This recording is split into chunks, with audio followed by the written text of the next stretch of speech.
Welcome to Life Confusions TV. Try to relax and feel the story. When I was growing up, my parents always told me the same thing. We wish we could help you with college, but we simply don't have the money.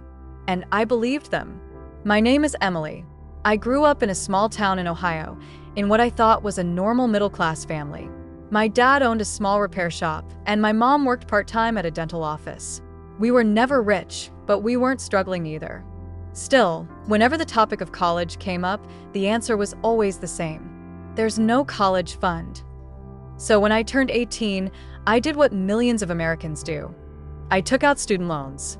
I moved into a tiny apartment with 2 roommates. I worked evenings at a coffee shop, weekends at a clothing store, and tried to keep up with my classes during the week. Some days I was so tired I could barely stay awake during lectures. But I kept telling myself it would be worth it, because someday I would graduate, get a good job, and finally be financially stable. By the time I finished college, I had $62,000 in student loans. It felt overwhelming. But again, I told myself the same thing. This is just how life works. After graduation, I found a job as a marketing assistant in Chicago. The pay wasn't amazing, but it was enough to slowly start paying off my loans. For the next 3 years, my life was simple. Work, bills, loan payments, repeat. Meanwhile, my younger brother Jake seemed to be living a completely different life. Jake never went to college. Instead, my parents helped him start a small online electronics store.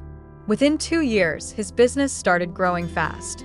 He moved into a nice apartment, bought a new car, and even talked about expanding the business.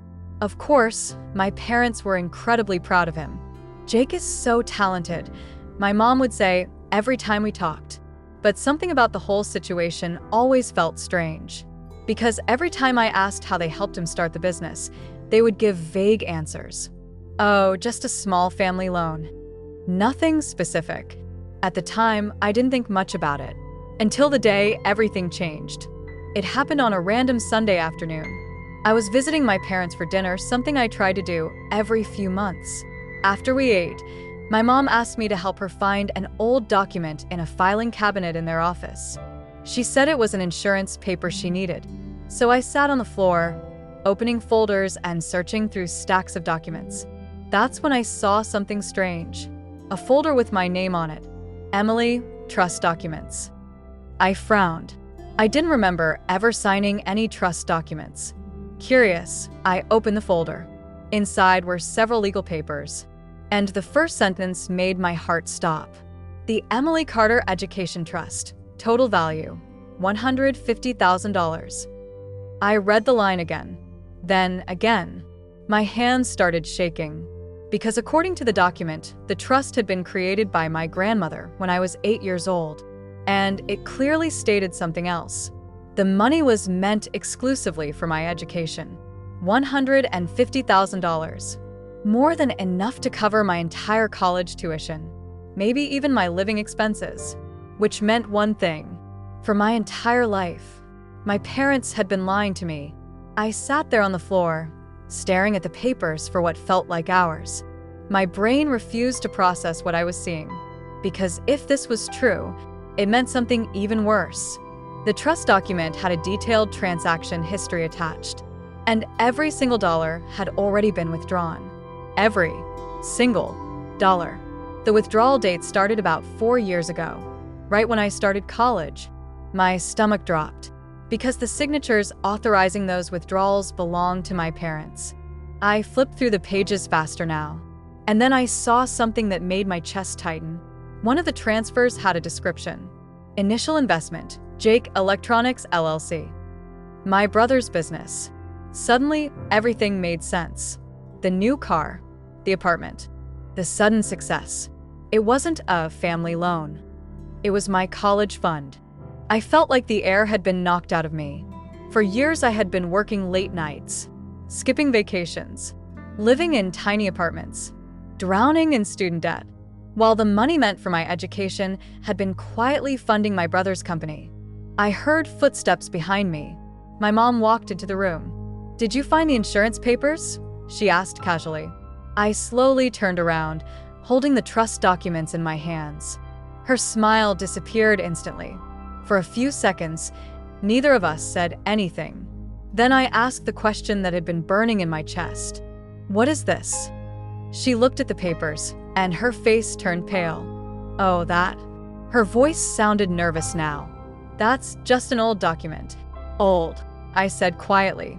"It says $150,000 was set aside for my education." She sighed and crossed her arms. "Emily, you need to understand something." I felt my heartbeat getting louder. "That money helped your brother start his business. It was a family decision. A family decision. Except no one had asked me." I stared at her. "So, instead of paying for my college, you gave my money to Jake?" She tried to sound calm. "It wasn't just your money. We're family. And Jake had a real opportunity." I felt anger building inside me. "And my education wasn't an opportunity." My mom's voice hardened. "You turned out fine, didn't you?" That sentence stayed with me for a long time, because in that moment I realized something painful. My parents didn't feel guilty. Not even a little. That night I drove back to Chicago in complete silence. I didn't cry. I didn't scream. I just kept replaying the numbers in my head. $150,000. That amount could have completely changed my life. No student loans. No second job. No years of financial stress. And yet the people who were supposed to protect my future had quietly taken it. When I got home, I opened my laptop and started researching something I had never imagined before. Legal rights, trust funds, and something called breach of fiduciary duty. Apparently, when someone manages a trust for you, they have a legal responsibility to use the money exactly as stated in the trust. If they don't, it's considered financial misconduct. Sometimes even fraud. I read until 3 in the morning, and every article told me the same thing. What my parents did might not just be unfair. It might be illegal. Still, I hesitated, because suing your own family feels like crossing a line you can never come back from. For 2 weeks, I tried to ignore the situation. But every time I logged into my bank account and saw my student loan balance, the anger came back. Finally, I made a decision. I scheduled a consultation with a lawyer. His office was downtown. I remember sitting in the waiting room with my hands sweating, wondering if I was about to make the worst decision of my life. When I explained the situation and showed him the documents, he read through them carefully. Then he looked up at me. "Emily, this is actually a very serious case." My stomach tightened. "What do you mean?" He tapped the trust document.